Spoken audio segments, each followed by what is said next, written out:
Good morning students. Previous video में हम लोगों ने नॉमेनक्लेचर ऑफ एल्कोहल स्टार्ट किया था। तो नॉमेनक्लेचर में हमने पढ़ा था कि एल्कोहलों का जो नामकरण है वो तीन तरह से होता है। पहला था कॉमन सिस्टम, दूसरा था कार्बोनल सिस्टम और तीसरा था आईयूपीएसी सिस्टम।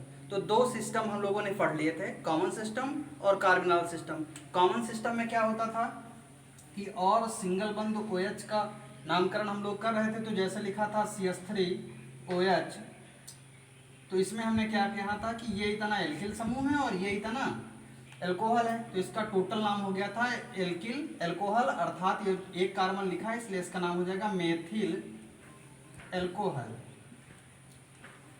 और फिर उसके बाद इसी तरह जैसे लिखा है CH3 सिंगल बंध CH2 सिंगल बंध OH, तो इसमें दो कार्बन है, यानी एल्किल समूह में उपस्थित कार्बनों की संख्या 2 है। तो इस दो कार्बन का नाम हम लोग क्या लिखेंगे?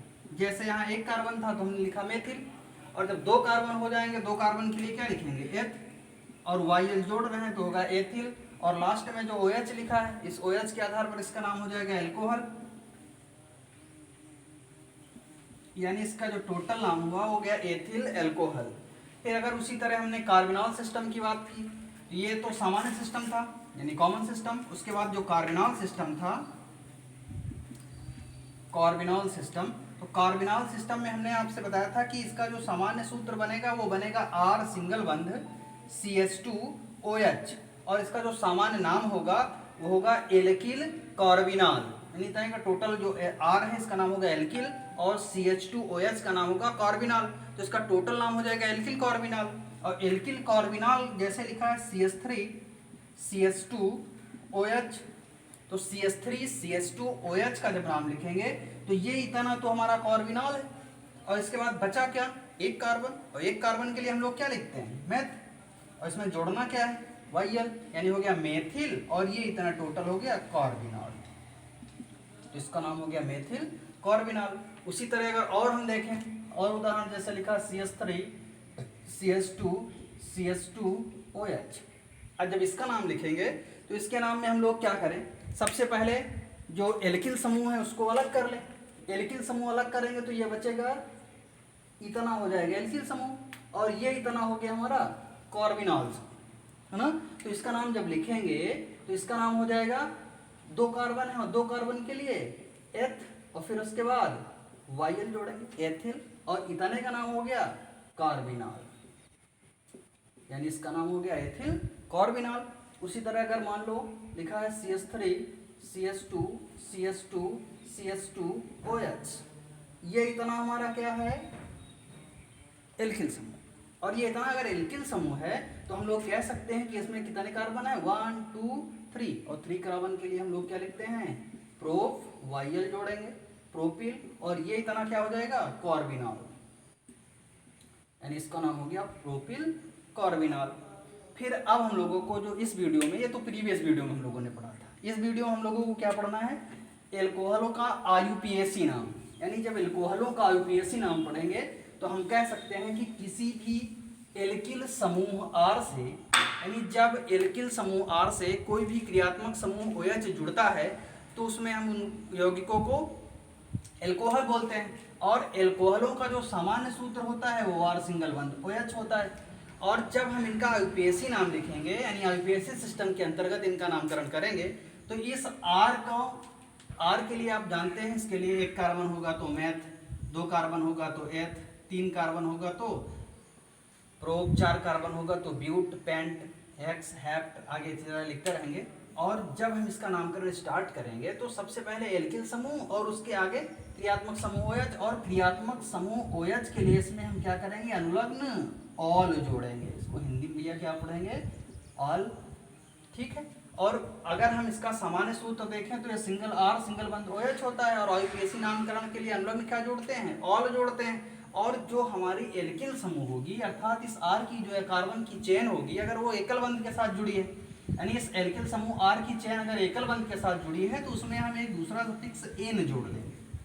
और अगर यही दो कार्बन के साथ जुड़ा है, कोई एक या एक से अधिक कार्बन अगर द्विबंध के साथ जुड़े हुए हैं तो उसमें हम इन जोड़ेंगे, और अगर यही त्रिबंध के साथ जुड़े हैं तो आइन और प्लस इनके आगे क्या जोड़ेंगे? ऑल जोड़ेंगे। ठीक है। तो अब देखें, जैसे एग्जाम्पल में जैसे लिखा है, जैसे एग्जाम्पल में हम लोगों ने जैसे लिखा CH3 CH2OH। अब इसका यूपीएससी सिस्टम के अंतर्गत हमको नामकरण करना है। तो सबसे पहला काम हमारा यह है कि जब यूपीएससी नामकरण स्टार्ट करेंगे तो सबसे पहला टारगेट होगा कि इस यानी इस पूरे कंपाउंड में जितने भी कार्बन दिए गए हैं उन कार्बनों की काउंटिंग कर लें। कार्बन की काउंटिंग का उद्देश्य मतलब यह है कि हम लोग कार्बन की काउंटिंग वहां से करेंगे जहां से हमको क्रियात्मक समूह OH पास पड़े और अधिक से अधिक कार्बनों की एक लंबी चेन का चुनाव हो सके। ये एक कार्बन और ये दो कार्बन के लिए हम लोग क्या लिखेंगे, एथ।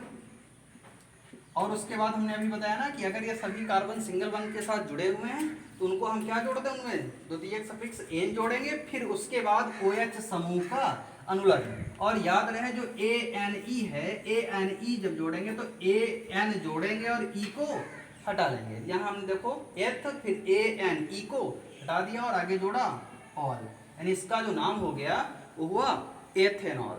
उसी तरह लिखा है CH3 CH2 CH2OH।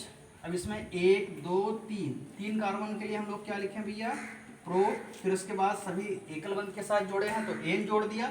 फिर उसके बाद क्रियात्मक समूह हमारा क्या है, OH, और OH के लिए हम लोग क्या जोड़ेंगे, ऑल। तो इसका नाम पूरा हो जाएगा प्रोपेनॉल। फिर उसी तरह से चेन सिस्टम में आ जाता है, ये तो सभी क्या है, सिंपल है। फिर उसके बाद चेन सिस्टम में आएगा तो CH3 CH2 CH CH2OH, और यहाँ पे हमारा एक कार्बन परमाणु नीचे भी जुड़ा है। अब इसमें हम लोगों को दो काम करने हैं, एक तो लंबी चेन का चुनाव करना है, और लंबी चेन का चुनाव वहां से करना है जहां से हमको क्रियात्मक समूह यानी फंक्शनल ग्रुप हमारा एकदम स्टेप बाय स्टेप कंप्लीट करें। तो फंक्शनल ग्रुप जो होगा OH यानी क्रियात्मक समूह ये पास पड़ना चाहिए। यानी यहाँ से कार्बन काउंटिंग स्टार्ट करेंगे, 1 2 3 4, और 4 कार्बन के लिए हम लोग क्या लिखते हैं, ब्यूट। फिर उसके बाद एन जोड़ेंगे, और फिर उसके बाद क्या है, फंक्शनल ग्रुप OH है, और फंक्शनल ग्रुप OH के लिए हम लोग क्या जोड़ रहे थे, ऑल। तो ये ब्यूटेनॉल तो उसका नाम हुआ जिसपे हमने नंबर किया था, अर्थात इतनी पूरी चेन का जो नाम हुआ वो हुआ ब्यूटेनॉल। लेकिन अभी देखो एक कार्बन ऐसा है, यानी एक CH3 है, एक कार्बन छूटा हुआ है, इस पे हम नंबर नहीं कर पाएंगे, और जो चीज छूटेगी अर्थात चेन में हम उसको नहीं ले पाएंगे जो कार्बन, उसका नामकरण हम लोग क्या करेंगे, इस नाम से पहले लिखेंगे। कितने कार्बन छूटे हुए हैं, एक कार्बन, और एक कार्बन के लिए हम लोग क्या लिखते हैं, मेथ, और जो छूटे हुए हैं उन्हें YL जोड़ेंगे। और जिस नंबर पे छूटा हुआ है, किस नंबर पे छूटा है, 2 नंबर पे, तो इसका नंबर इसके आगे नहीं देंगे, यानी इसका जो टोटल नाम हो जाएगा होगा 2 मेथिल ब्यूटेनॉल।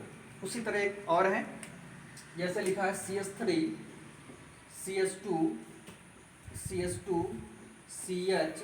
CH यहाँ पर भी जुड़ा है CH3 और यहाँ पर भी जुड़ा है CH3। अब ऐसे सिस्टम में हम लोग क्या करेंगे, सबसे पहला हमारा टारगेट फिर वही है कि सबसे पहला काम करेंगे कि क्रियात्मक समूह जहाँ हमको पास पड़ेगा वहाँ से कार्बन की काउंटिंग स्टार्ट की जाए।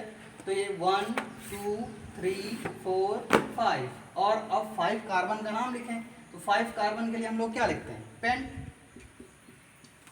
फिर उसके बाद सभी देखो सिंगल बॉन्ड के साथ जुड़े हुए हैं, तो एन जोड़ा, ई को हटा दिया, और फंक्शनल ग्रुप OH का लगाया ऑल, तो इसका नाम हो गया पेंटेनॉल। फिर उसके देखो 1 नंबर कार्बन पर ये यहाँ पे, और 2 नंबर कार्बन ये यहाँ, ये दोनों पर एक एक कार्बन छूटे हुए। अब अभी हमने बताया कि अगर एक कार्बन छूटा हुआ है तो यहाँ हम क्या करेंगे, मेथिल लिखेंगे।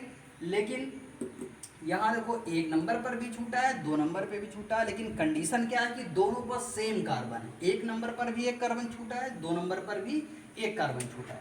ऐसी कंडीशन में हम क्या करेंगे, पहले इनका नंबर लिखेंगे 1, 2, यानी 1 पर भी एक कार्बन छूटा है, 2 पर भी एक कार्बन छूटा है। फिर उसके बाद इन दोनों को देखो सेम चीज़ें, इसलिए बीच में एक डाई जोड़ देंगे। फिर उसके बाद जैसे ही डाई हमने लगा लिया, उसके बाद हम लोग क्या करेंगे, दोनों में से एक का नाम लिखेंगे। एक का नाम होगा मेथिल, यानी जो इसका पूरा नाम हो गया वो हो गया 1, 2 डाई मेथिल पेंटेनॉल।